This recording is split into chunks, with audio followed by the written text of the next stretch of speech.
Bismillahirrahmanirrahim. Alhamdulillahirabbil alamin. Allahumma shalli wa sallim ala sayyidina Muhammadin miftahi babi rahmatillah adada ma fi ilmillah. Salatan wa salaman daimaini bidawami mulkillah wa ala alihi wa sahbihi adada kulli zarratin alfa marrah. Allahumma salli ala sayyidina Muhammadin qamaril wujud fi hadzal yawm wa fi kulli yawm wa fi yawmil ma'ud sirran wa jahran fid dunya wal ukhra wa ala alihi wa sahbihi wa sallim. Allahumma salli ala sayyidina Muhammadin salatan taghfiru biha adh-dhunub wa tuslihu biha al-qulub wa tantaliqu biha al-usub wa talinu biha as-su'ud wa ala alihi wa sahbihi wa man ilaihi mansub, amma ba'd. Kaum muslimin dan muslimat dimanapun juga Anda berada, syukur alhamdulillah hari ini kita sudah berada di penghujung daripada bulan suci Ramadan, yaitu hari yang ke-30 daripada Ramadan 1441 Hijriah.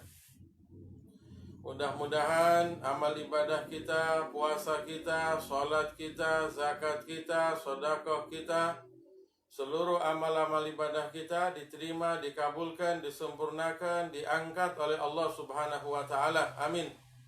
Dan semoga semua dosa-dosa kita, kesalahan kita, kekhilafan kita, kealpaan kita, maksiat yang kita lakukan, baik kita sadari maupun tidak, semoga semuanya diampuni, dimaafkan, dihapus, dilebur oleh Allah Subhanahu wa Ta'ala dengan berkah kemuliaan ibadah Ramadan dan seluruh kebaikan yang ada di bulan Ramadan. Dan semoga kita semua diberikan panjang umur oleh Allah Subhanahu wa Ta'ala, sehat wal afiyah, sehingga kita dapat berjumpa, bertemu dengan Ramadan pada tahun yang akan datang. Amin ya rabbal alamin. Dan insya Allah semuanya kita dapat bertemu kembali dengan malam Lailatul Qadar, malam yang lebih baik daripada 1000 bulan. Amin ya rabbal alamin. Kaum muslimin dan muslimat sekalian yang dimuliakan, dirahmati oleh Allah Subhanahu wa Ta'ala, sesuai pengumuman daripada ketetapan hasil sidang isbat pemerintah dalam hal ini Menteri Agama, tadi malam telah disampaikan bahwasanya bulan atau hilal tidak dapat terlihat, sehingga bulan Ramadan pada tahun ini disempurnakan istiqmal menjadi 30 hari. Karena memang sesuai dengan arahan dan petunjuk daripada Nabi kita Muhammad SAW, di mana beliau bersabda, sumu li ru'yatih, berpuasalah kalian dengan dasar kalian ru'yatul hilal, melihat hilal. Tentunya dengan berbagai syarat dan ketentuan yang ada di dalamnya. Begitu juga wa aftiru li ru'yatih, berbukalah kalian atau Idul Fitri setelah kalian melihat ru'yat hilal, melihat menyaksikan hilal. Kemudian wa in humma alaikum fakamilul sya'bana salasina yauman. Kalau memang terjadi mendung, tertutup awan atau tidak dapat lihat bulan, tidak dapat menyaksikan hilal, maka sempurnakan Ramadan atau bulan Sya'ban menjadi 30 hari. Ini juga sesuai dengan firman Allah dalam Al-Quran. Faman syahida minkumu syahra falyasum. Barang siapa yang melihat hilal, maka hendaknya dia berpuasa. Begitu juga dalam lanjutan ayat tersebut, walitukmilul iddah, dan hendaknya kita sempurnakan hitungan hari-hari daripada bulan Ramadan. Kita sempurnakan. Jadi jangan sampai kita kurangi, sempurnakan hari-hari Ramadan. Kalau hari-hari Ramadan berjumlah 29 hari, sempurnakan hari-hari tersebut. Jangan kita kurangi. Sempurnakan 29 hari. Kalau memang berjumlah 30 hari, sempurnakan 30 hari. Sehingga tidak ada istilah puasa setengah hari ketika pada hari ke-30 semacam ini. Begitu lepas duhur dia berbuka. Ini haram. Ini tidak dibenarkan, itu salah. Jadi walaupun hari ke-30 sekalipun tetap kita puasa sampai maghrib, sampai matahari terbenam. Jadi tetap seperti biasa, utuh kita sempurnakan Ramadan menjadi 30 hari. Kaum muslimin yang dirahmati oleh Allah Subhanahu wa taala, tentunya begitu akhir Ramadan seperti ini, kita perlu ada beberapa hal yang menjadikan sesuatu yang penting mendapat perhatian dari kita. Ya.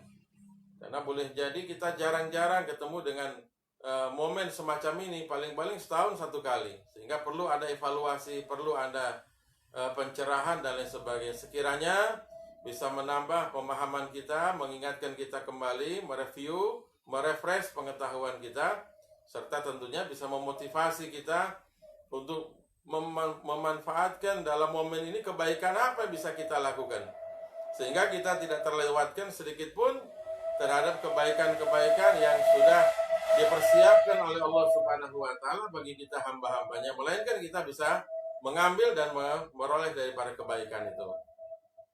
Yang pertama, kaum muslimin yang dimuliakan oleh Allah Subhanahu wa taala, adalah kita perhatikan ya masalah zakat zakat kita. Terutama yang menyangkut zakat fitrah ya. Jadi yang pertama masalah zakat. Perhatikan masalah zakat, karena bolehnya kita diperbolehkan membayar zakat itu adalah sejak masuknya Ramadan. Jadi begitu masuk malam pertama Ramadan, masuk Ramadan, ya sejak saat itu kita sudah boleh membayar zakat fitrah kita. Ya. Tidak harus menunggu malam Idul Fitri atau tidak harus menunggu selesainya Ramadan ya. Tapi sudah boleh sejak malam pertama Ramadan boleh. Sampai kapan waktu kebolehan tersebut? Sampai ditunaikannya sholat Idul Fitri. Ya, jadi sampai ditunaikannya sholat Idul Fitri. Begitu imam takbir masuk sholat Idul Fitri, itulah berakhir waktu kebolehan membayar zakat fitrah. Begitu lewat daripada sholat Idul Fitri, hukumnya makruh. Ya, hukumnya makruh kalau memang tidak ada sebab. Sampai dia tunda, ya terlewatkan, dia belum bayar zakat fitrah sampai sholat Idul Fitri selesai, hukumnya makruh kalau tidak ada sebab. Dalam arti tidak ada sebab yang bisa diterima oleh syariat. Kalau seandainya ada sebab yang bisa diterima oleh syariat, nggak apa-apa, uzur. Sampai kapan waktu makruh tersebut? Sampai maghrib terbenam matahari. Begitu terbenam matahari, berubah hukumnya jadi makruh menjadi haram. Ya, haram hukumnya dia menunda atau dia belum membayar zakat fitrah. Tapi meskipun hukumnya haram, ya, dia tetap wajib untuk memberikan dia punya zakat fitrah. Bukan berarti hukumnya haram lalu dia nggak bayar, tetap wajib. Hanya saja dilihat dia itu haram itu ada uzur nggak. Kalau dia ada uzur, dia nggak dosa. Ya, tapi tetap wajib bayar zakat fitrahnya. Tapi kalau dia tanpa uzur, dia berdosa. Tapi tetap juga harus membayar zakat fitrah. Sama dengan orang yang bangun subuh kesiangan. Contohnya begitu. Jadi walaupun dia itu bangunnya kesiangan, waktunya sudah keluar, tetap wajib untuk sholat subuh. Bukan berarti karena dia bangun subuh, lalu dia tidak menunaikan sholat subuh. Jadi walaupun dia bangun kesiangan, tetap wajib untuknya dia menunaikan sholat subuh. Ya, harus tetap dia mengerjakan sholat subuh walaupun dia kesiangan sekalipun. Ya. Kemudian wajibnya kapan? Kalau kebolehan, bolehnya boleh membayar zakat fitrah itu sejak masuk Ramadan, ya, lalu menjadi makruh ketika ditunaikan sholat Idul Fitri, menjadi haram dengan terbenamnya matahari. Kapan wajibnya? Jadi wajib itu adalah ketika sudah terbenam matahari, sudah masuk 1 Syawal, itu wajib. Ya, wajib itu sejak terbenamnya matahari. Tapi kebolehan sebelum itu sudah boleh. Ya. Kemudian afdalnya kapan? Paling utamanya orang membayar zakat fitrah itu kapan? Yaitu selepas dia sholat subuh, sebelum dia sholat Idul Fitri. Ya. Sebelum dia sholat Idul Fitri, dia bayarkan dia punya zakat fitrah. Tapi kalau tidak memungkinkan, silahkan di malam harinya, atau silahkan pada bulan Ramadan, atau kapan dia ada kesempatan. Yang penting sudah masuk bulan Ramadan. Jadi kalau ada orang bayar zakat fitrah tanggal 1 Ramadan boleh, sah. Ya, hanya saja dipastikan orang yang terima itu sampai malam Idul Fitri dia memang masih termasuk orang yang berhak menerima zakat. Kalau seandainya dia akhir Ramadan berubah jadi orang yang kaya, tidak termasuk orang yang berhak, maka orang tersebut wajib membayarkan zakat fitrah lagi. Jadi masalah zakat fitrah ini sangat penting kaum muslimin. Ya, karena disebutkan dalam sebuah riwayat, ibadah puasa yang kita tunaikan daripada Ramadan ini, ya, dan amal ibadah kita terangkat, tergantung antara langit dan bumi sampai dia bayarkan dia punya zakat fitrah. Begitu dia bayarkan dia punya zakat fitrah, maka diangkat daripada ibadah puasa yang ditunaikan. Insya Allah mudah-mudahan ibadah kita diangkat oleh Allah Subhanahu wa Ta'ala dengan diterimanya, dikabulkannya kita punya zakat fitrah. Kemudian zakat fitrah ini juga kaum muslimin, ya, bayarlah dengan kita memberikan makanan pokok. Ya, makanan pokok di mana kita tinggal. Ya, itu yang kita bayarkan. Ya, apakah boleh bayar dengan harganya, dengan uang? Boleh. Tapi kita mengikuti daripada konsep hukum yang ada dalam mazhab Hanafi. Ya, dalam mazhab Hanafi itu diperbolehkan untuk membayar zakat fitrah dengan uang. Tapi semakin berat kaum muslimin. Karena yang dikeluarkannya itu dalam mazhab Hanafi itu bukan beras, ya, bukan jagung. Tapi ditentukan seperti zabib. Ya, zabib itu anggur, ya, anggur yang udah dikeringkan, namanya zabib. Kismis itu, zabib itu kismis. Jadi mesti cari kismis, ya. Kemudian kurma, kemudian gandum. Nah, ini ditentukan, nggak bisa selain itu, nggak bisa. Jadi ditentukan dengan jenis semacam tadi itu, zabib yaitu kismis, tamar kurma, ya, atau bur atau gandum. Jadi ditentukan 3 macam ini, ya. Ditentukan salah satu daripada ini, silakan pilih. Dan tentunya harga daripada barang-barang atau jenis semacam ini jauh lebih mahal daripada beras, jauh lebih mahal daripada makanan pokok kita. Ya, itu kismis berapa 1 kilo? Itu kurma berapa 1 kilo? Itu gandum berapa 1 kilo? Ya, untuk di daerah kita ini. Kemudian dia punya ketentuan yang harus dibayarkan jauh lebih besar daripada apa yang ditentukan dalam mazhab Syafi'i. Jadi dalam mazhab Syafi'i itu makanan pokok dan dikeluarkannya itu satu sok dalam mazhab Syafi'i itu kurang lebih 2,8 kilo atau 2 kilo 8 ons, ya, atau digenapkan jadi 3 kilo. Tapi kalau dalam mazhab Hanafi 3,8 atau 4 kilo. Nah, kalau kurma, contoh kurma yang gampang kita dapatkan untuk kita konversi ke rupiah. Ya, taruhlah kalau kurma itu sekilo yang standar, ya, 75.000. Kalau dia itu dikeluarkan dikeluarkan uang, berarti dikalikan 4. Ya, karena di situ 3,8.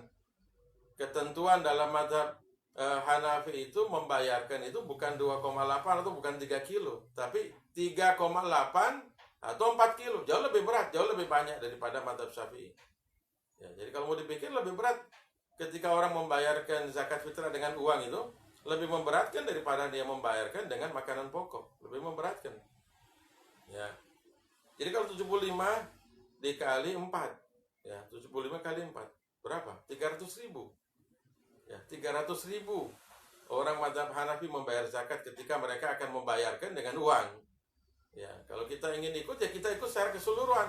Tidak bisa cuma kita ikut sepenggal-sepenggal. Kalau kita ikut konsep hukum yang tidak utuh, bisa-bisa menurut mazhab Hanafi nggak sah. Ya, karena ukurannya kurang. Kemudian menurut mazhab Syafi'i juga nggak sah. Kenapa? Karena mengeluarkannya dengan uang. Ya, akhirnya nggak sah semua menurut lintas madhab, ya. Jadi paling aman, paling enak adalah keluarkanlah makanan pokok. Nabi SAW boleh menyebutkan, ya, zakatul fitr, zakat fitrah itu tuhratul lisa'im minar rafath, sebagai pembersih, pensuci, ya, bagi orang berpuasa daripada rafas, perbuatan-perbuatan yang keji. Boleh jadi ada ucapan yang tidak baik ketika dia puasa, ucapan yang kotor, ucapan yang tidak diridhoi oleh Allah terucap ketika dia puasa. Itu dibersihkan insya Allah dengan dia membayar zakat fitrah. Sehingga puasanya memang jadi sempurna. Puasanya jadi utuh. Puasanya jadi diterima, dikabulkan oleh Allah Subhanahu wa taala. Wa tu'matun lil fuqara wal masakin. Dan sebagai konsumsi bantuan asupan makanan, ya, subsidi makanan bagi orang-orang fakir dan miskin. Itu kata Nabi SAW. Sehingga perhatikanlah masalah zakat fitrah ini.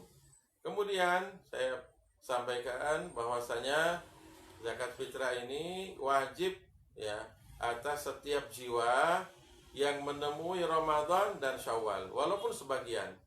Bertemu Ramadan dan Syawal, walaupun sebagian. Kalau dia tidak bertemu Ramadan, maka tidak wajib bayar zakat fitrah.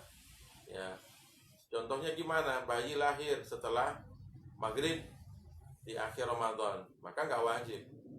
Ya. Atau orang tidak bertemu dengan Syawal, bertemu Ramadan tapi Syawal nggak ketemu. Contohnya gimana? Meninggal dunia di Ramadan, maka nggak wajib bagi orang tersebut untuk dibayarkan dia punya zakat fitrah. Ya, tidak wajib baginya untuk dibayarkan zakat fitrah. Ya, jadi wajib zakat fitrah itu bagi setiap jiwa muslim, ya, yang bertemu dengan Ramadan dan Syawal walaupun sebagian. Ba'dal asar akhir Ramadan dia lahir, wajib dibayarkan zakat fitrah bayi tadi, wajib. Kenapa? Bertemu dengan Ramadan walaupun hanya sebagian, wajib. Kemudian zakat seorang istri ditanggung suami. Zakat seorang anak yang belum balik, baik laki atau perempuan, juga ditanggung oleh ayahnya.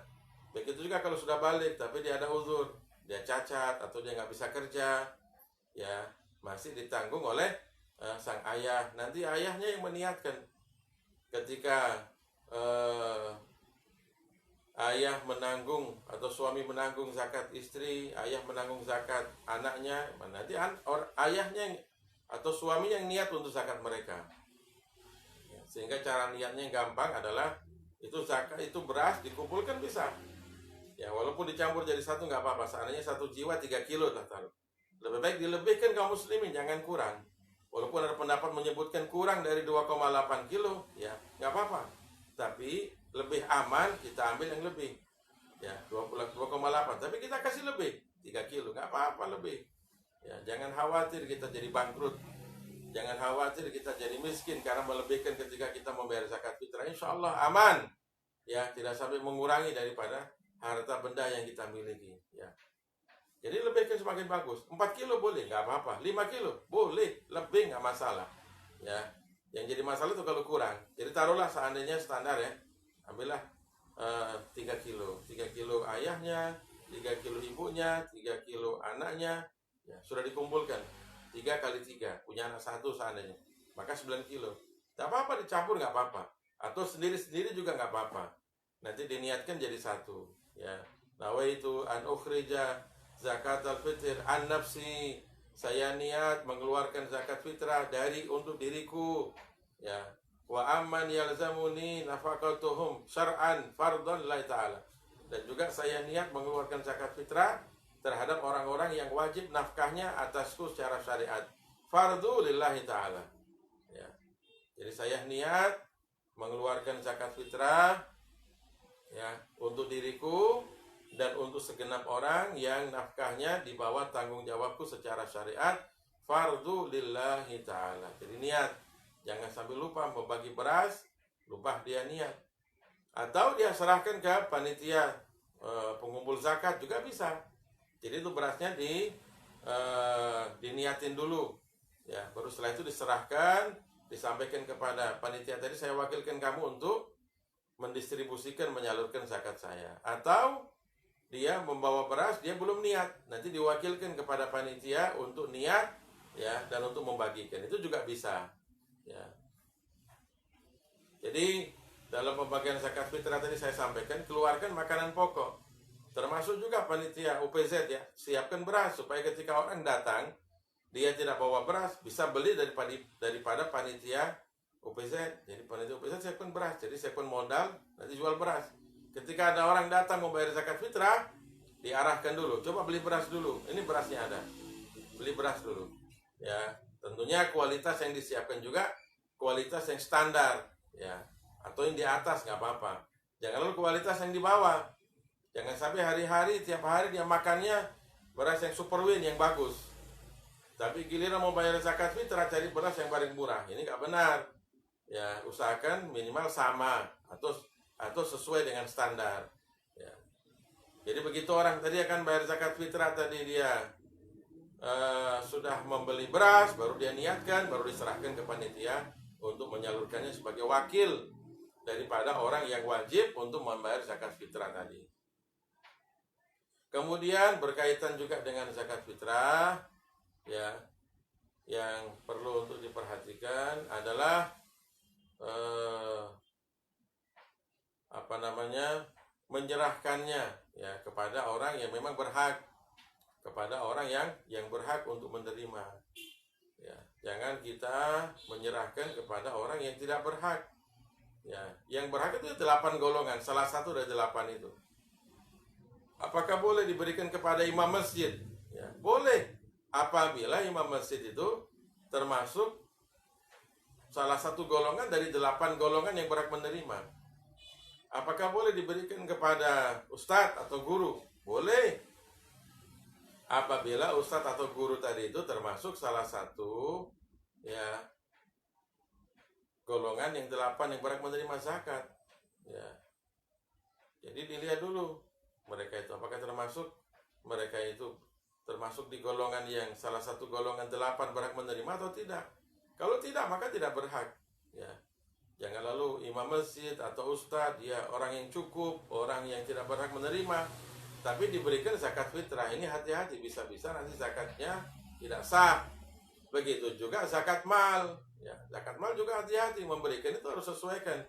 Ini orang ini berhak menerima tidak. Kalau memang dia tidak berhak menerima, masih ada peluang untuk memberikan kepada orang itu, walaupun bukan zakat tapi sodako. Kalau memang kita ingin memberi, jadi ketika kita memang ingin memberi, berikanlah, tapi bukan zakat. Sodako boleh. Kalau sodako itu lebih luas, bebas. Silahkan orang kaya, muslim, non-muslim, semuanya bisa menerima kalau dia itu sodako sunnah. Tapi kalau sodako wajib seperti zakat, itu memiliki ketentuan yang lebih ketat, yang harus lebih mendapatkan perhatian. Kemudian kaum muslimin yang dirahmati oleh Allah Subhanahu wa taala, yang kedua adalah kita menyampaikan tahniah. Jadi tahniah itu apa? Tahniah itu kita mengucapkan, memberikan ucapan selamat Idul Fitri, ya, minal aidin wal faizin wal makbulin, ya, atau taqabbalallahu minna wa minkum, selamat hari raya Idul Fitri, ya, ucapan-ucapan selamat. Itu kapan masuk waktunya? Masuk waktunya itu adalah dengan terbenamnya matahari. Berakhir Ramadan, masuk 1 Syawal, itu masuk waktu tahniah. Waktu untuk kita mengucapkan selamat. Ini orang-orang kadang-kadang terlalu laju, ya, terlalu cepat sekali mereka itu mengucapkan selamat Idul Fitri, sedangkan masih Ramadan. Ya Allah, terlalu seakan-akan, wallahu alam, ya, kita juga tidak bisa memastikan apakah mereka itu sudah bosan dengan Ramadan, sudah jenuh, ya, ingin cepat-cepat Syawal, ingin cepat-cepat Idul Fitri, atau ada sebab lain, nggak tahu. Atau mungkin karena boleh jadi tidak paham mungkin, ya. Ya.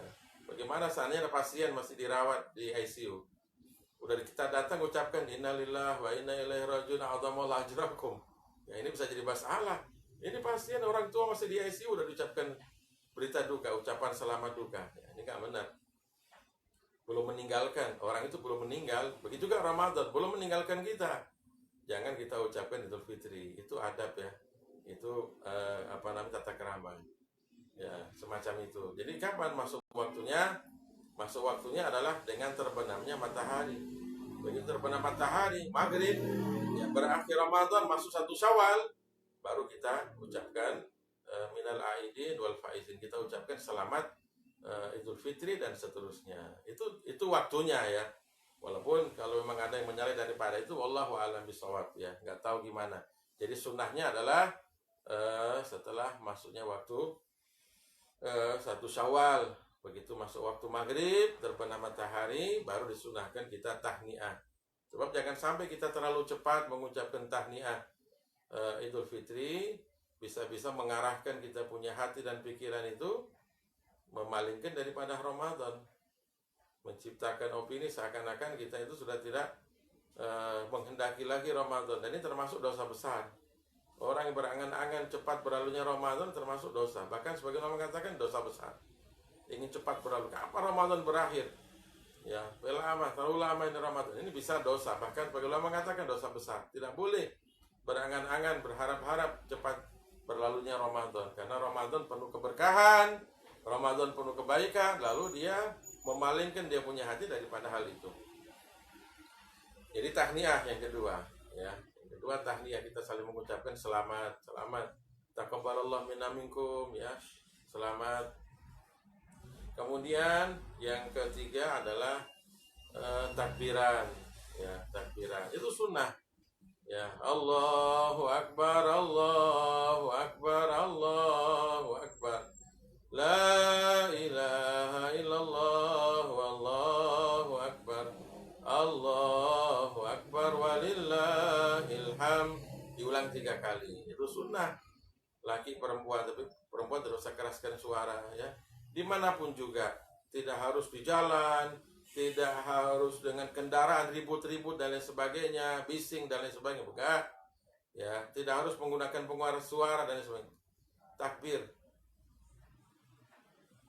Ya, takbir dengan sewajarnya. Takbiran. Ya, diulang 3 kali. Kapan masuk waktunya? Jadi takbirannya masuk waktunya dengan terbenamnya matahari. Jadi begitu masuk waktu maghrib, terbenam matahari, ya, masuklah waktu takbiran.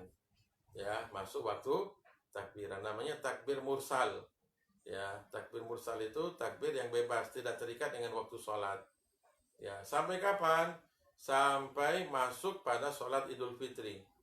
Begitu masuk sholat Idul Fitri, berakhirlah takbiran mursal tadi. Takbiran berhenti sudah. Ya, tidak ada takbiran lagi setelah sholat Idul Fitri, kecuali khotib yang berkhutbah. Takbir pada khutbah pertama sunnah 9 kali, dan pada khutbah yang kedua 7 kali. Tapi kalau selain itu nggak disunnahkan, selesai sudah kesunahan untuk takbir. Jadi mulai malam Id sampai masuk pada pelaksanaan sholat Idul Fitri, itu berakhir waktunya.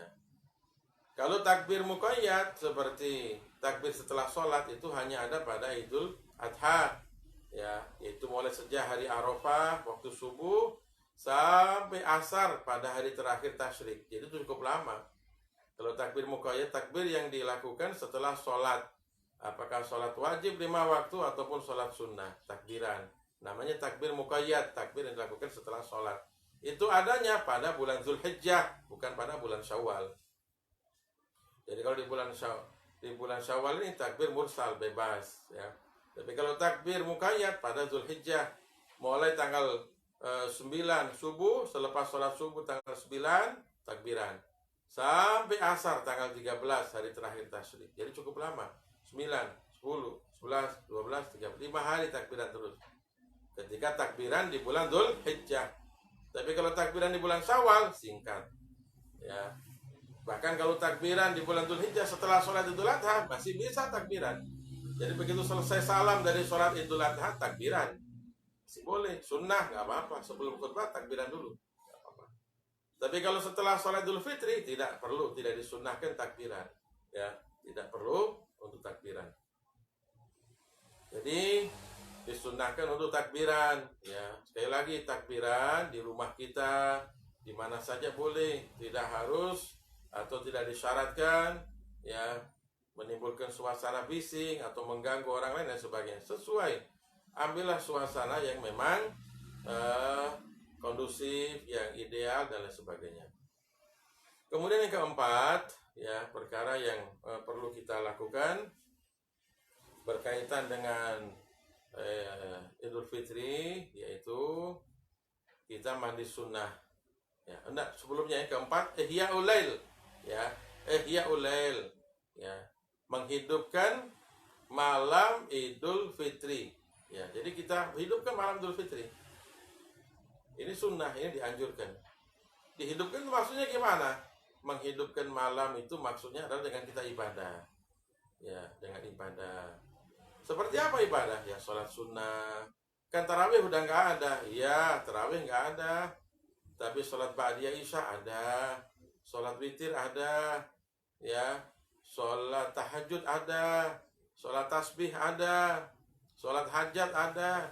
Sholat taubat ada. Sholat istikharah ada. Ya, silahkan. Ya, bukan berarti tarawih nggak ada lalu nggak ada sholat. Silahkan. Sholat mutlak ada. Ya, sholat mutlak ada. Silahkan. Sholat mutlak itu nggak ada batasnya. Sholat sunnah mutlak itu 2 paling sedikit, paling banyak terserah, sekuatnya, bebas. Ya, jadi hidupkan. Termasuk juga membaca Al-Quran. Ya, baca Al-Quran pada malam Idul Fitri itu termasuk menghidupkan malam Id. Ya, berzikir, istighfar. Ya, baca sholawat, baca ratib, baca surat Al-Ikhlas, termasuk menghidupkan takbiran dan sebagainya, menghidupkan. Disebutkan dalam sebuah riwayat, man ahya lailatal aidain, ya, barang siapa yang menghidupkan 2 malam hari raya, ahyallahu qalbahu yauma tamutul qulub, atau kama qala. Ya, barang siapa yang menghidupkan malam 2 hari raya, maka Allah Subhanahu wa taala akan menghidupkan hati orang tersebut di hari kebanyakan hati manusia mati. Jadi di saat kebanyakan hati manusia itu mati, hati orang tersebut dihidupkan oleh Allah Subhanahu wa taala, tidak termasuk hati yang mati. Ya, dengan berkah dia menghidupkan malam Idul Fitri dan juga malam Idul Adha. Jadi hidupkan. Jangan lalu malam Idul Fitri ini kita habiskan hanya sibuk mempersiapkan makanan, minuman, korden dan lain sebagainya. Lupa kita nggak ibadah. Ya, ini salah besar. Sayang kalau hal semacam terjadi, ya. Bahkan bila perlu, apa yang sudah biasa kita lakukan di Ramadan, pertahankan. Pertahankan itu, jaga itu, ya, keistiqomahan kita. Karena kita ibadah itu bukan menyembah Ramadan, tapi menyembah Allah Subhanahu wa taala. Kita beribadah kepada Allah, bukan ibadah kepada Ramadan. Karena kita ibadah kepada Allah, maka baik di Ramadan maupun di luar Ramadan, tetap kita jaga keistiqomahan kita, ya, keistiqomahan kita. Jadi, ya, yang keempat adalah menghidupkan malam hari raya. Saya ulang lagi ya. Yang pertama masalah zakat fitrah. Yang kedua tahniah. Ya, yang kedua tahniah, mengucapkan selamat. Yang ketiga takbiran. Yang keempat ihya ulail, menghidupkan malam Idul Fitri. Ya, terserah, ya.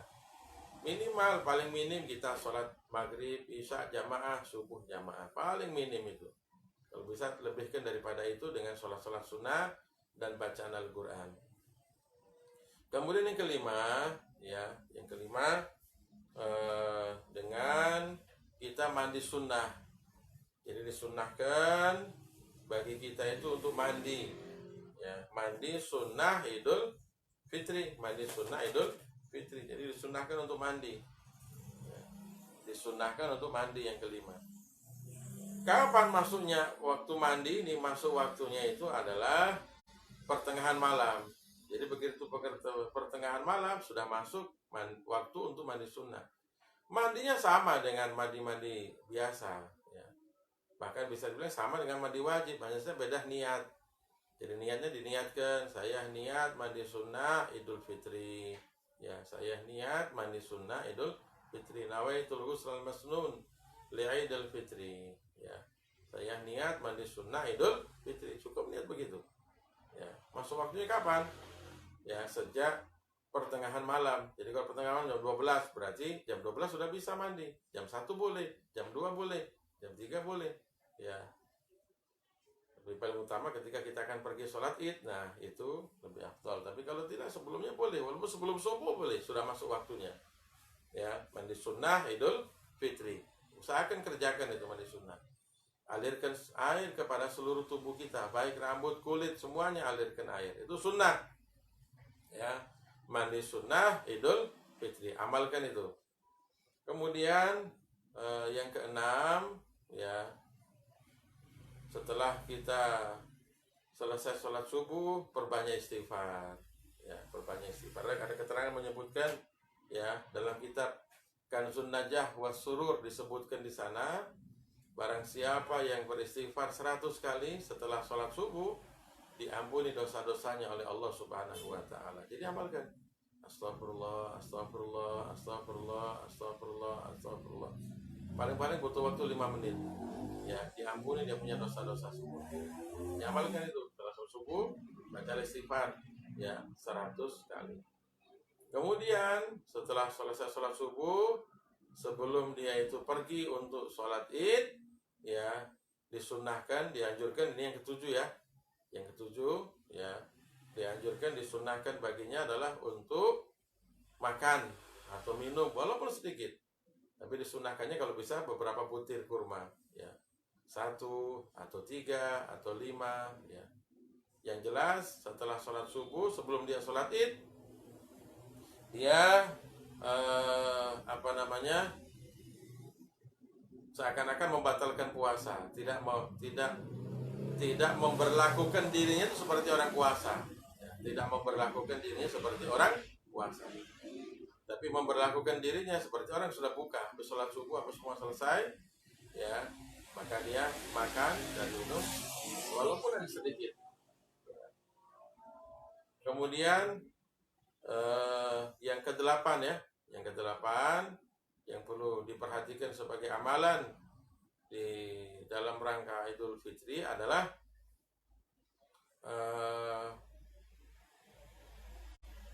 mengerjakan sholat sunnah Idul Fitri, ya, mengerjakan sholat sunnah Idul Fitri. Dalam kondisi begini banyak sekali nih pertanyaan seputar sholat Idul Fitri. Padahal sebenarnya simpel, mudah, gampang, ya, gampang sekali. Tapi karena mungkin belum terbiasa atau lain sebagainya, ya, sehingga timbul banyak pertanyaan. Jadi sholat Idul Fitri itu, saya pertegas di sini, tidak sama dengan sholat Jumat, ya, tidak sama dengan sholat Jumat. Walaupun ada kemiripan, mirip tapi nggak sama, mirip ya. Ya, kenapa? Karena sholatnya ada khutbah, walaupun sholat Jumat khutbah duluan.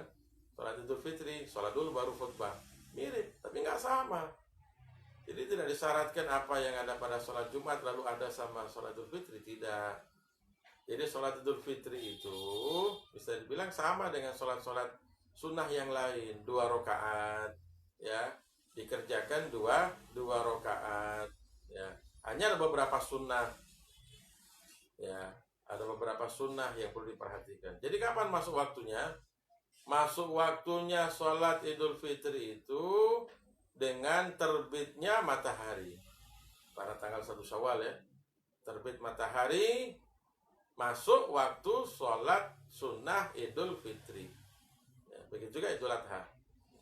Jadi begitu terbit matahari, ya, masuk waktu sholat id, ya, walaupun belum isyraq, walaupun belum duha. Jadi bisa dibilang waktu sholat Idul Fitri ini lebih awal waktunya dibanding daripada waktu sholat duha dan sholat isyraq. Ya, sebagai penjelasan ya, boleh jadi kalau sholat isyraq itu kurang lebih durasi waktunya itu 90 menit. Masuk waktunya sholat isyraq, sholat duha itu 90 menit daripada waktu subuh. Jadi seandainya di suatu daerah itu, seandainya ini waktu subuh di daerah itu masuk pukul 4, maka ditambah 90 menit. Ya, pukul 5.30 masuk waktu isyraq. Masuk waktu duha. Ya. Tapi kalau matahari terbit bisa jadi hanya 30 menit. Ya, atau sekitar 60 menit ya. Selisihnya 30 menit. 60 menit dari waktu subuh atau sekitar 70 menit. Jadi kalau seandainya subuh jam 4, ya, maka jam 5:10 atau 5:15 sudah matahari terbit itu. Matahari sudah terbit 60 sampai 70 menit kurang lebih. Matahari sudah terbit. Jadi sudah bisa. Jadi begitu matahari terbit sudah bisa menunaikan sholat Idul Fitri, sudah bisa. Ya. Hanya disunnahkan, ya, disunnahkan untuk mengakhirkan sampai waktu isyraq. Lebih lagi, sampai lebih daripada itu. Kalau waktu isyraq itu matahari terbit dan sudah setinggi tombak, ya, atau 16 derajat. Dianjurkan lewat daripada itu, berarti 2 tombak, ya, setinggi 2 tombak, jadi kurang lebih setengah jam. Jadi paling tidak pukul 6 lah, ya, jam 6. Kalau jam 4 subuh, jam 6 sudah bisa sholat Idul Fitri, jam 6. Hanya saja waktunya ini ketika kita sholat Idul Fitri dianjurkan lebih disiangkan daripada sholat Idul Adha. Jadi kalau Idul Adha itu dianjurkan dipagikan, dipercepat. Kalau sholat Idul Fitri dianjurkan ditunda sedikit, dipersiang sedikit. Kenapa demikian? Karena supaya bisa memberikan waktu yang lebih leluasa kepada orang yang ingin membayar zakat fitrah. Jadi waktunya masih ada, tidak sampai masuk pada waktu makruh. Jadi kasih siang sedikit, jam 7, ya, itu pas, bagus jam 7 untuk sholat Idul Fitri, supaya waktu sedikit panjang. Orang mau bayar zakat fitrah jam 4 masuk subuh, setengah 5 atau jam 5 dia selesai sholat subuh, masih ada waktu. Dia mau keluar cari orang yang sekiranya dia bisa bayarkan dia punya zakat fitrah, masih bisa ada waktu, karena sholat idnya jam 7, ya, sholat idnya jam 7. Kemudian kalau sholat Idul Adha dianjurkan dipagikan. Jadi kalau seandainya masuk waktu terbit matahari pada Idul Adha itu pukul setengah 6, maka dianjurkan setengah 6 atau setengah 6 lewat sedikit. Lebih dipercepat. Kenapa lebih dipercepat? Karena supaya mempercepat proses penyembelihan hewan kurban. Ya, ketika hewan kurban cepat disembelih, tentunya distribusinya juga akan semakin cepat terlaksana dengan baik. Ya. Jadi kapan? Kalau ketika kita ditanya kapan masuk waktunya sholat Idul Fitri itu, masuk waktunya, jawab dengan terbitnya matahari pada tanggal 1 Syawal. Ya, dengan terbit matahari, bukan terbit fajar. Kalau terbit fajar itu masuk waktu subuh. Kalau terbit matahari keluar waktu subuh, masuk waktu sholat Idul Fitri. Ya, jelas ya. Jadi kapan masuknya waktu sholat Idul Fitri? Dengan terbitnya matahari. Disunahkan untuk diakhirkan, untuk ditunda sebentar sampai matahari sudah setinggi 2 tombak. Ya, itu lebih afdol, itu lebih utama. Tapi kalau tidak, sudah boleh. Sah sholat Idul Fitri yang dilakukan ketika matahari terbit itu sudah. Sampai kapan waktunya? Sampai sebelum masuk waktu zuhur. Begitu masuk waktu zuhur, berakhirlah waktu sholat Idul Fitri. Tapi meskipun sudah lewat, dia nggak sempat sholat, namun dia ingin tetap sholat, bisa diqadha namanya. Jadi qadha itu adalah mengerjakan sholat, ya, yang sudah keluar daripada waktunya. Ya. Karena ini sholat Idul Fitri merupakan sholat sunnah yang memiliki waktu, sehingga ketika terlewatkan nggak sempat mengerjakan, sunnah untuk diqadha. Waduh, nggak sempat, kenapa? Ketiduran atau lupa atau ada apa, ada urusan, sehingga dia nggak sempat sampai zuhur. Apakah dia boleh sholat Idul Fitri setelah zuhur? Boleh. Qadha namanya, membayar daripada yang terlewatkan pada waktunya. Kemudian dalam pelaksanaan sholat Idul Fitri, seperti saya bilang, ada beberapa hal yang disunahkan. Tapi kalau intinya sama dengan sholat sunnah biasa, seperti sholat duha, seperti sholat qobliyah, ba'diyah, sama persis. Ya, dalam arti tidak ada surat tertentu yang wajib harus dibaca setelah Fatihah. Ya, kalau Fatihah iya wajib, karena itu rukun. Ya, baik pada rakaat pertama atau kedua Fatihah wajib. Itu udah pernah saya jelaskan, ya. Itu nggak bisa ditawar kecuali bagi makmum yang masbuk. Jadi masalah sholat Idul Fitri ini sama dengan sholat biasa, disunahkan. Ya, apa? Pertama, dilakukan berjamaah, sunnah berjamaah. Berarti kalau dilakukan tidak berjamaah boleh, sah, nggak apa-apa. Sunnah berjamaah. Ya. Kalau tidak berjamaah sah juga, tapi tidak dapat pahala sunnah. Jadi sunnah. Kalau sholat Jumat wajib berjamaah, disyaratkan berjamaah. Kalau sampai ada orang sholat Jumat sendiri nggak jamaah, nggak sah itu sholat Jumatnya.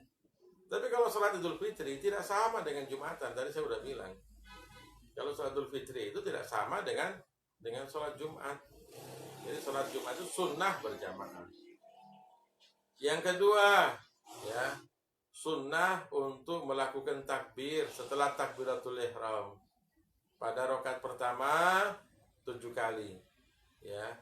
Jadi sebelum dia baca doa iftitah, sebelum dia baca Fatihah, sebelum dia baca ta'awud, ya, sunnah takbir 7 kali. Allahu Akbar dengan sunnah mengangkat tangan. Ya, Allahu Akbar. Allahu Akbar. Allahu Akbar 7 kali.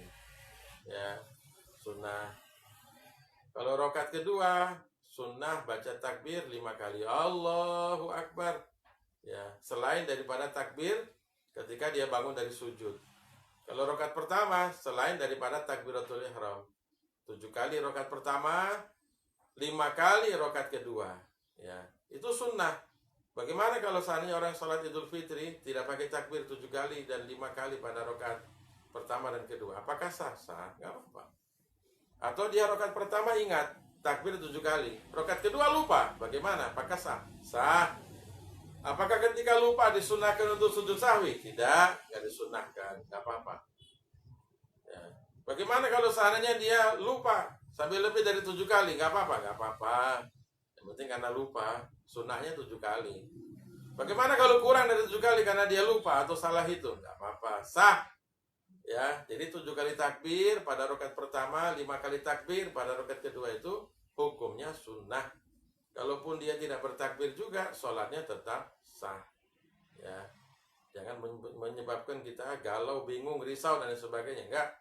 Janganlah kita galau, risau, bingung dan sebagainya bukan pada tempatnya. Di mana tempat yang nggak perlu kita bingung, risau, galau, ya nggak jauh usah perlu kita lakukan itu. Ya, jadi gampang sekali, mudah. Kemudian disunahkan untuk membaca baqiyatus sholihat di antara takbir yang kita baca tadi itu. Ya. Apa baqiyatus sholihat itu? Subhanallah walhamdulillah wa la ilaha illallah wallahu akbar. Jadi Allah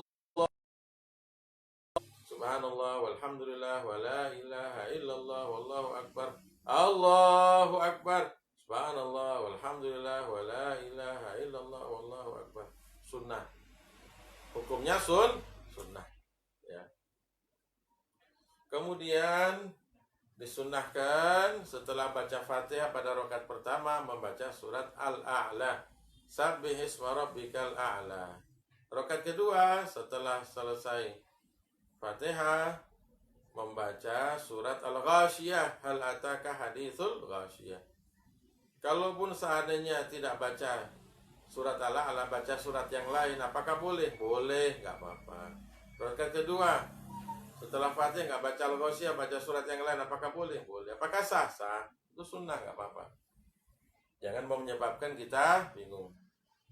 Kemudian sholat sunnah Idul Fitri ini juga disunnahkan setelah selesai daripada sholat 2 rakaat untuk dilangsungkan atau dilakukan 2 khutbah. Ya, 2 khutbah, bukan 1 khutbah. Ini kadang sebagian orang dia nggak paham, dianggap seperti kultum, ya, dianggap seperti ceramah biasa, tausiah biasa. Ini khutbah itu 2 khutbah. Jadi setelah khutbah pertama, khutbah kedua. Bisa dibilang sama ketentuan rukun, ya, sama rukunnya, terutama rukunnya itu sama dengan rukun yang ada pada khutbah Jumat. Ya, rukunnya sama dengan rukun khutbah Jumat. Jadi khutbah pertama, khutbah kedua. Apa rukunnya? Rukunnya itu yaitu membaca hamdalah, alhamdulillah. Yang kedua baca apa? Sholawat. Allahumma sholli ala sayyidina Muhammad. Ya, yang ketiga apa? Berwasiat takwa. Usikum wa nafsi bitaqwallah. Ya. Yang keempat apa? Membaca ayat Al-Qur'an, ya, atau membaca 1 surat dari Al-Qur'an. 1 ayat boleh, 1 surat boleh. Yang sekiranya 1 surat atau 1 ayat itu mudah difahami oleh yang hadir. Kemudian yang kelima apa? Mendoakan kaum muslimin. Allahumma ufir lil mu'minina wal mu'minat. wal muslimina wal muslimat, ya semacam itu. Ini gampang, ya 2 khutbah. Jadi setelah selesai salam tidak perlu takbiran, ya lalu dimulai daripada pelaksanaan 2 khutbah. Jadi khotib naik memberi salam, setelah memberi salam khotib duduk sebentar. Baru setelah itu berdiri dan melangsungkan khutbah pertama. Begitu selesai khutbah pertama, duduk dan berdiri lagi melanjutkan khutbah kedua. Setelah itu selesai. Ya. Ini khutbah juga sunnah. Kalaupun seandainya tidak pakai khutbah, sah sholat Idul Fitrinya? Sah. Jawabannya sah. Apakah sah sholat Idul Fitri? Ya, tanpa khutbah? Sah. Ya. Dan sholat atau khutbah pada sholat Idul Fitri disunahkan juga bagi yang berjamaah atau bagi orang yang lebih dari 1 orang, walaupun nggak berjamaah juga bisa. Seandainya ada 2 orang sholat sendiri-sendiri, setelah itu salah satu khutbah, apakah bisa? Bisa. Atau 2 orang berjamaah, setelah selesai salam, ya imamnya atau makmumnya berdiri berkhutbah, apakah sah-sah? Yang nggak sah itu apabila ketika perempuan berjamaah, ada 2 orang perempuan, 3 orang perempuan, 5 orang perempuan, atau 10 orang perempuan, selesai sholat Idul Fitri, lalu salah satunya berdiri dan berkhutbah. Enggak. Kalau perempuan nggak perlu pakai khutbah, kecuali ada laki yang jadi imam, lalu imam tadi yang laki-laki khutbah untuk perempuan, itu baru benar, itu baru tepat. Tapi kalau perempuan, makmumnya perempuan, imamnya perempuan, semuanya perempuan, lalu pakai khutbah yang dilakukan oleh khotib perempuan, ini nggak sah, nggak perlu, nggak menyalahi daripada sunnah. Jadi kalau semuanya perempuan, ya nggak perlu pakai khutbah. Ya, jadi khutbah itu sunnah. Kalaupun tidak pakai khutbah, ya tetap sah, nggak apa-apa. Nggak pakai khutbah juga sah. Lain kalau sholat Jumat wajib harus khutbah. Kalau enggak, sholat duhur bukan sholat Jumat. Jadi beda. Tadi saya bilang kan, tidak sama tapi memang mirip dengan sholat Jumat. Jadi sunnah. Kemudian sholat Idul Fitri ini bisa dilakukan dimanapun juga. Ya, jangan kita bingung lagi.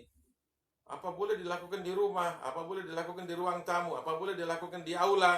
Apa boleh dilakukan di hotel? Apa boleh dilakukan di masjid? Apa boleh dilakukan di lapangan? Apa boleh bebas. Sholat Idul Fitri ini bebas dilakukan dimanapun juga boleh. Di rumah boleh, di lantai 1 boleh, di lantai 2 boleh, di ruang tamu boleh, di kamar boleh. Yang penting tempatnya suci, nggak apa-apa, bebas. Jangan kita itu mempersulit kita punya diri. Ya, agama syariat sudah memudahkan kita, jangan lalu kita persulit kita punya diri. Boleh, dimanapun juga untuk kita laksanakan, boleh, sah. Ya, tidak menjadikan satu hambatan. Waduh, kenapa nggak sholat id? Ya, nggak bisa ke masjid. Ya, saya nggak bisa ke masjid. Oh, karena kamu nggak bisa ke masjid lalu kamu nggak sholat id. Sayang, ini sunnah tahunan ini, setahun sekali sholat id ini. Ya, kamu nggak bisa sholat id tiap hari itu nggak bisa, nggak ada id 1 tahun 1 kali. Sayang sekali kalau sampai dilewatkan. Jadi walaupun nggak bisa ke masjid, nggak bisa ke lapangan, nggak bisa ke aula, nggak bisa kemana-mana, sholat di rumah boleh, sah. Sendirian, suami sendiri, istri sendiri, anak sendiri, apakah sah? Sah. Berjamaah, apakah boleh? Boleh, sah. Yang penting suaminya jadi imam atau anak lakinya jadi imam. Ya. Kemudian apakah sah? Ada pertanyaan. Apakah sah imam sholat di masjid sendirian, lalu makmumnya di luar masjid, di rumah masing-masing? Ini nggak sah. Ya, ini tidak sah. Kalau diniatkan berjamaah. Tapi kalau tidak diniatkan berjamaah, ya boleh-boleh saja, nggak apa-apa. Ada imam ditunjuk di masjid, tapi dia bukan sebagai imam dalam arti memimpin sholat. Dia sholat sendirian di masjid, tapi pakai pengeras suara. Demi apa? Demi mengajari, memberitahu, membimbing orang-orang yang ada di rumah, supaya mereka bisa mengikuti, supaya nggak sampai lupa takbir 7 kali, supaya nggak lupa mereka baca takbir 5 kali rakaat kedua. Tapi bukan diniatkan berjamaah, enggak. Cuma sekedar untuk bimbingan, mengajari. Itu boleh. Tapi kalau diniatkan berjamaah, ini enggak sah. Ya, bagaimana imam di masjid lalu makmumnya di rumah masing-masing? Ini tidak bisa. Kecuali kalau memang rumahnya itu berdekatan dengan masjid, ya sekiranya tidak lebih daripada 150 meter lah, kurang lebih sekitar itu, dekat dengan masjid, nggak apa-apa. Tapi kalau memang jauh, ini nggak bisa. Tapi alangkah baiknya adalah silakan sholat sendiri masing-masing. Di rumah bikin berjamaah, di tempat lain berjamaah masing-masing di rumah saja, supaya tidak membingungkan, ya. Tapi kalau di masjid dikasih pengeras suara untuk membimbing jamaahnya, saya sampaikan lagi, boleh, selama tidak diniatkan berjamaah. Kalau diniatkan berjamaah ini jadi masalah, ini bisa-bisa batal, nggak boleh, nggak sah, ya. Kemudian kaum muslimin sekalian yang dirahmati oleh Allah Subhanahu wa taala, ya. Salat Idul Fitri ini sunnah muakkadah. Jadi perhatikan, jangan sampai terlewatkan, jangan sampai kita nggak amalkan. Sayang sekali, ya. Pahala dan fadilahnya begitu besar. Sayang kalau sampai kita tidak mengerjakannya. Dalam sebuah riwayat dalam kitab Dzikrayat wal Munasabat yang disusun oleh Sayyid Profesor Dr.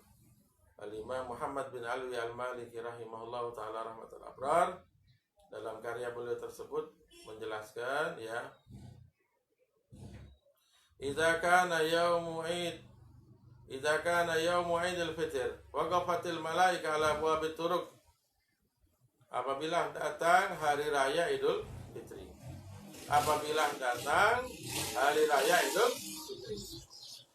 maka berdirilah malaikat, berhentilah malaikat itu di setiap penghujung jalan. Jalan-jalan penuh dengan malaikat. Ya, fanadau, malaikat tadi masing-masing menyeru. Ughdu ya ma'asyaral muslimin. Ya. Ila rabbin karim. Ya. Sambutlah wahai kaum muslimin kepada Tuhan yang Maha Pemurah. Yamunu bil khair, yang memberikan selalu, mencurahkan selalu kebaikan-kebaikan. Summa yusibu alaihil jazil. Ya, Allah Ta'ala memberikan kebaikan-kebaikan dengan perintah-perintah yang begitu luar biasa, lalu memberikan pahala kepada yang melakukannya dengan pahala yang begitu besar.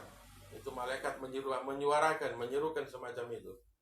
Wahai kaum muslimin, ya, panggil kaum muslimin. Kaum muslimin dipanggil oleh para malaikat. Ya. Laqad umirtum biqiyamil lail fakumtum, kata malaikat, kalian telah diperintahkan untuk beribadah pada malam-malam Ramadan, lalu kalian tunaikan. Kalian sholat tarawih, kalian sholat ba'diyah, kalian sholat isya jamaah, kalian sholat witir, kalian sholat tasbih, kalian sholat tahajud, kalian baca Quran, kalian dzikir, ya, ya, luar biasa sekali, ya. Wa umirtum bisyamin nahar fasumtum, kalian telah diperintahkan untuk puasa pada siang hari, lalu kalian juga berpuasa, memenuhi daripada perintah Allah. Wa ta'tum rabbakum, kalian taati, kalian punya perintah, kalian punya Tuhan Allah Subhanahu wa taala punya perintah, kalian perhatikan, kalian taati. Fakbidu jawaizakum, maka raihlah, ambillah hadiah-hadiah untuk kalian. Ya. Faiza sallau nada munadin, kalau mereka sudah selesai salat Idul Fitri, menyeru lagi penyeru. Ala inna rabbakum qad ghafara lakum, ketahuilah sesungguhnya Tuhan kalian telah mengampuni dosa-dosa kalian. Farji'u rasyidin ila rihalikum, kembalilah pulang dalam keadaan mendapatkan bimbingan petunjuk dari Allah Subhanahu wa taala kepada rumah-rumah kalian. Ya Allah, senang gembiranya sekali, ya. 1 bulan puasa, 1 bulan tarawih, 1 bulan malam kita ibadah, lain sebagainya, Masya Allah. Ya, begitu datang Idul Fitri, hari-hari pembagian hadiah dari Allah Subhanahu wa taala begitu besar. Diampuni kita punya dosa oleh Allah Subhanahu wa taala. Fa huwa yaumul jaizah, inilah hari pembagian hadiah. Wa yusamma dzalikal yaum fis sama yaumul jaizah. Dan hari Idul Fitri ini dikasih nama di langit dengan nama Yaumul Jaizah, hari pembagian hadiah. Jadi beruntung. Jadi itu hari raya itu hakikatnya sebenarnya bagi orang-orang ibadah di bulan Ramadan. Ya, Idul Fitri, hari raya itu bagi siapa? Bagi orang yang ibadah di Ramadan. Siang dia puasa, ya Allah, tahan lapar, tahan haus. Ingin sekali makan, lapar, lemas, tubuhnya lemas. Dia ingin makan, dia tahan. Dia haus, ingin sekali minum, dia tahan, itu haus. Keinginan yang ada dalam dirinya, semuanya dia abaikan demi taat kepada Allah Subhanahu wa Ta'ala. Malam, selepas sholat isya, dia ingin berbaring, dia ingin tidur, dia ingin istirahat, dia tinggalkan waktu santai, waktu istirahat, waktu tidurnya. Demi apa? Dia berdiri, ibadah kepada Allah. Qiyam Ramadan, ibadah pada malam Ramadan. Sebelum subuh dia bangun, makan sahur, tahajud, dan sebagainya. 1 bulan penuh. Begitu datang 1 Syawal, Id, hari raya, kegembiraan bagi orang tersebut. Kenapa mereka gembira? Mendapatkan hadiah dari Allah Subhanahu wa Ta'ala yang begitu besar. Ya Allah, beruntung mereka. Makanya disebutkan ya bahwasanya hari raya itu sebenarnya bukan kita hura-hura, ya, bukan hura-hura, bukan pesta-pesta, bukan intinya hari raya itu bukan itu. Bukan makan-makan yang lezat-lezat, bukan itu intinya, bukan. Intinya itu hari raya itu apa? Disebutkan ya. Laisal id liman labisal jadid. Bukanlah hari raya itu memakai pakaian yang baru, bukan. Jadi hari raya itu bukan disyaratkan, diharuskan memakai baju baru. Kalau nggak pakai baju, kalau tidak pakai baju baru bukan hari raya. Ini salah, tidak ada syarat semacam itu. Lalu gimana yang benar? Yang benar itu adalah ya, walakinnal id liman ta'atuhu tazid. Tapi hari raya itu bagi yang ketaatannya kepada Allah itu bertambah. Taatnya kepada Allah semakin bertambah. Karena 1 bulan penuh udah digembleng, dibimbing, ditempa, dilatih 1 bulan penuh. Masuk 1 Syawal, Idul Fitri, taatnya, takwanya bertambah. Sholatnya semakin rajin, kebaikan sama orang semakin bertambah, ya. Suka membantu orang, senyum sama orang, tegur sama orang, suka memaafkan, mengikhlaskan, menasehati, membantu, menolong, semakin meningkat kebaikan-kebaikannya. Itu hari raya, itu Id. Ya, bukan malah nauzubillah min dzalik. Ya Allah, kasihan kadang-kadang ada yang memang salah faham, salah kaprah, hura-hura bahkan dengan sesuatu yang diharamkan. Ya, masuk 1 Syawal, masuk Idul Fitri, dia kotori dengan perbuatan maksiat. Bayangkan dosanya seperti apa itu, meminum minuman keras pada Idul Fitri. Hari yang suci, hari yang mulia, hari yang penuh kebaikan. Dia kotori dengan dia maksiat. Di mana Allah Ta'ala mencurahkan rahmat, Allah Ta'ala mengampuni hamba-hambanya, dia maksiat pada hari itu. Nauzubillah min dzalik. Ya Allah, selamatkan kami dan keturunan kami, keluarga dan kerabat kami daripada perbuatan itu, ya Allah. Dan beri hidayah mereka, beri petunjuk mereka, ya Allah. Yang boleh jadi sudah sekarang ini mereka persiapan untuk maksiat pada hari besok. Sudah menyiapkan botolnya, gelasnya, undangannya. Nauzubillah min dzalik. Ya Allah, cegah mereka semua daripada maksiat, ya Allah. Apalagi di musim wabah seperti ini, ya Allah. Kau sampai hati Allah sudah memberi peringatan dengan ada wabah COVID semacam ini, dia masih bermaksiat lagi. Ya Allah, beri hidayah mereka, ya Allah. Jangan sampai mereka meninggal, mati, meninggalkan dunia ini, sedangkan mereka belum mendapatkan hidayah, belum taubat, ya Allah. Perbaiki dan rubah keadaan mereka, ya Allah. Dan kadang-kadang memprihatinkan orang-orang miskin, orang-orang susah, orang-orang fakir. Miskin, memperlakukan dirinya seperti orang kaya, sombong, takabur di hadapan Allah. Ketahuilah kaum muslimin, Allah Ta'ala sangat murka, benci kepada orang yang sombong. Orang kaya, sombong, Allah Ta'ala benci, Allah Ta'ala murka.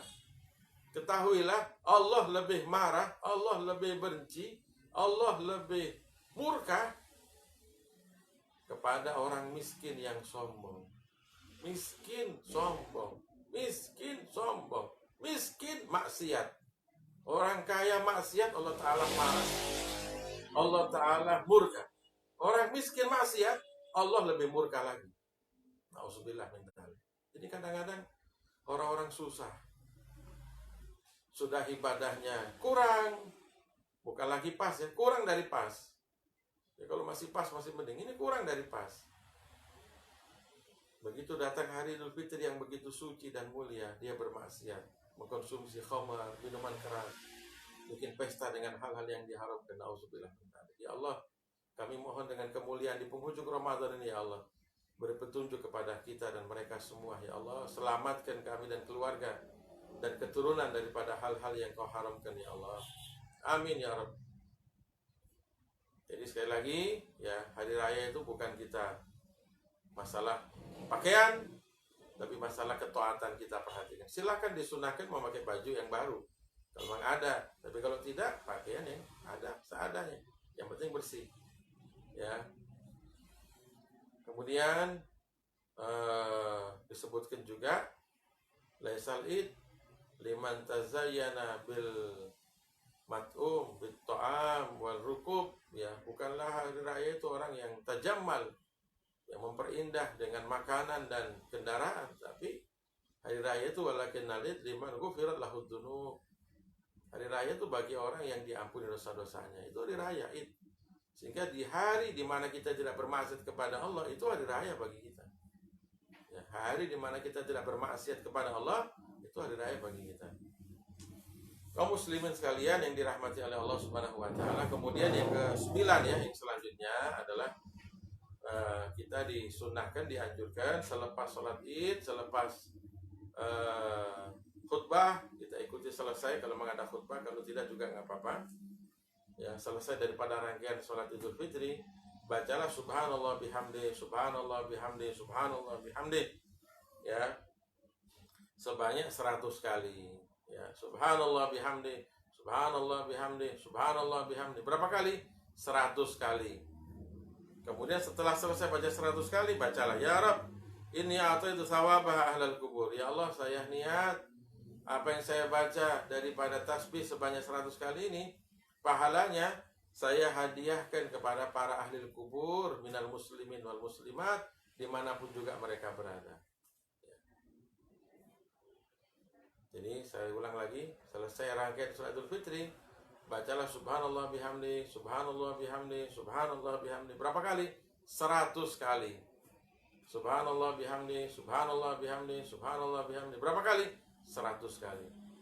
Begitu selesai, sebutkan ya Rabb, ini atau itu sawabah ahlal kubur. Ya Allah, saya niat, saya hadiahkan pahala daripada 100 tasbih yang saya baca ini, pahalanya saya hadiahkan untuk seluruh ahli kubur minal muslimin wal muslimat, dimanapun juga ada, dimanapun juga mereka berada.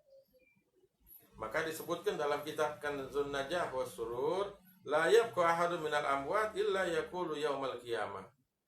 Ya, tidaklah ada yang tersisa daripada para ahli kubur nanti pada hari kiamat, melainkan mereka akan mengatakan, ya Rahim, wahai yang maha pengasih, irham abdaka, irham abdaka hadza, wahai yang maha rahmat, wahai pengasih, rahmatilah hambamu ini ya Allah, wajal sawabahul jannah, dan jadikanlah balasannya adalah surgamu ya Allah. Jadi nanti ketika datang hari kiamat, ahli kubur yang kita hadiahkan tasbih 100 kali tadi, mereka akan mendoakan kita, memberi syafaat kepada kita, memohon kepada Allah supaya kita diberi rahmat sama Allah dan kita diberi balasan surga oleh Allah Subhanahu wa ta'ala. Jadi saya ingatkan, setelah selesai sholat rangkaian sholat Idul Fitri, bacalah subhanallah bihamdi, subhanallah bihamdi 100 kali, dan ingatkan pahalanya hadiah untuk ahli kubur, kaum muslimin dan muslimat dimanapun juga mereka berada. Kemudian selanjutnya kita dianjurkan untuk saling berkunjung, sunnah, nggak apa-apa saling berkunjung kepada yang hidup ataupun yang meninggal, ya, datang ziarah kepada mereka, saling memaafkan, saling menghibur, saling senang, gembira, ya, terutama orang-orang soleh, para ulama, para kiai, para habaib, para guru, ya. Kalau memang nggak bisa datang, bisa melalui alat komunikasi, bisa telepon, bisa SMS, bisa menggunakan fasilitas telekomunikasi yang ada, komunikasi, silakan gunakan alat-alat komunikasi yang bisa kita jangkau. Namun ingat, dalam silaturahim setelah Idul Fitri ini jangan sampai lagi kita kotori dengan dosa lagi, saya bilang tadi. Seperti apa? Jabat tangan, ya. Jabat tangan boleh jadi semasa wabah semacam ini kita juga harus lebih selektif, hati-hati juga, ya. Tapi kalaupun seandainya kita ingin berjabat tangan, harus kita lihat ini mahram bukan. Kalau bukan mahram, jangan usah jabat tangan. Hukumnya haram, nggak boleh. Ya, maksudnya gimana? Orang yang boleh untuk kita nikahi itu haram kita jabat tangan. Orang yang tidak boleh kita nikahi itu boleh kita jabat tangan. Ayah kita, ibu kita, kakek kita, nenek kita, paman kita, bebek kita, anak kita, cucu kita, kakak kita, adik kita, keponakan kita. Itu mahram. Itu orang-orang yang tidak boleh kita nikahi, sehingga boleh kita jabat tangan dengan mereka. Tapi kalau selain mereka, selain orang yang dilarang untuk kita nikahi, atau dengan kata orang yang boleh untuk kita nikahi, itu haram untuk kita jabat tangan dengan mereka. Nggak perlu kita jabat tangan dengan mereka. Tangan kita sudah bersih, 1 bulan Ramadan, diampuni dosa-dosanya, jangan kita kotori lagi dengan kita jabat tangan. Ini bisa dianggap zaman seperti ini udah diremehkan, ya, dianggap remeh, udah dianggap halal semuanya, padahal haram. Apalagi ditambah lagi dengan pipi, naudzubillah min dzalik, haram. Ya, tangan aja bersentuhan haram, apalagi pipi, naudzubillah min dzalik, ya. Jadi itu yang harus diperhatikan. Kemudian terakhir sebagai penutup, yang ke-10 ya, yang ke-10 yaitu yang ke-10 adalah kita menunaikan puasa sunnah di bulan Syawal. Puasa sunnah di bulan Syawal. Berapa hari? 6 hari. Kapan masuk waktunya? Tanggal 2 Syawal masuk. Kapan berakhir? Sampai selama bulan Syawal. Ya, selama bulan Syawal. Apakah diharuskan tanggal 2 Syawal langsung puasa? Tidak, tidak diharuskan. Apakah diharuskan berurutan? 6 hari berurutan. Hari pertama, kedua, ketiga berurutan semua. Tidak diharuskan. Boleh dia selang-seling, boleh dia lompat-lompat, boleh. Ya, tapi afdal utamanya adalah hari kedua. Tapi kalau nggak bisa hari kedua, silahkan.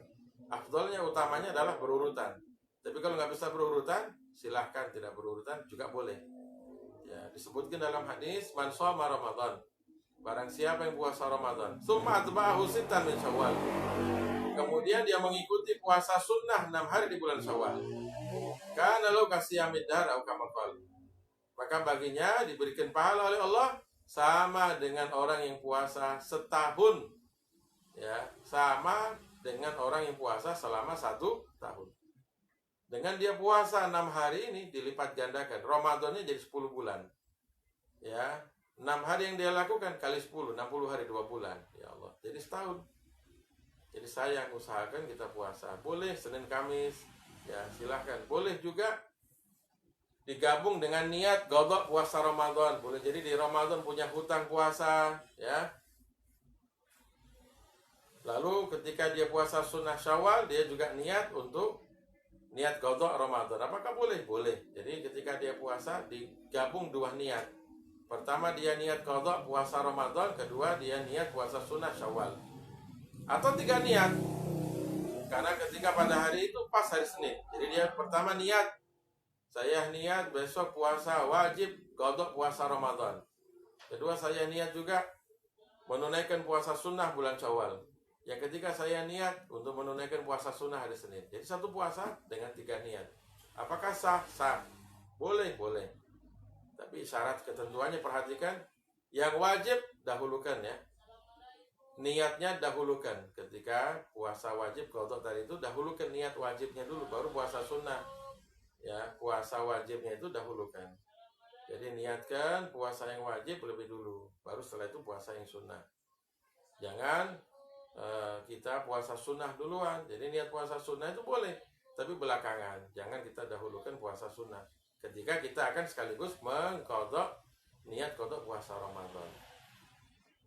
Kemudian apakah boleh orang puasa sunnah Syawal sedangkan dia puasa masih punya hutang puasa? Boleh, selama dia punya hutangnya itu dengan sebab syar'i. Tapi kalau dengan sebab yang tidak syar'i, tidak memiliki udzur syar'i, maka dia tidak boleh puasa sunnah kecuali dia qadha dulu puasa wajibnya, baru dia boleh puasa sunnah. Kita jelas.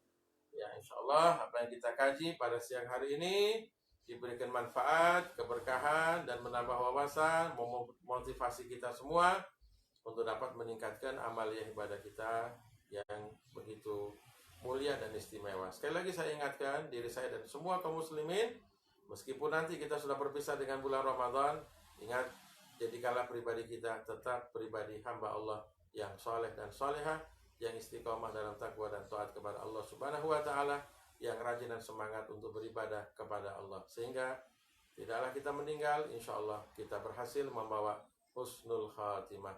Amin ya rabbal alamin.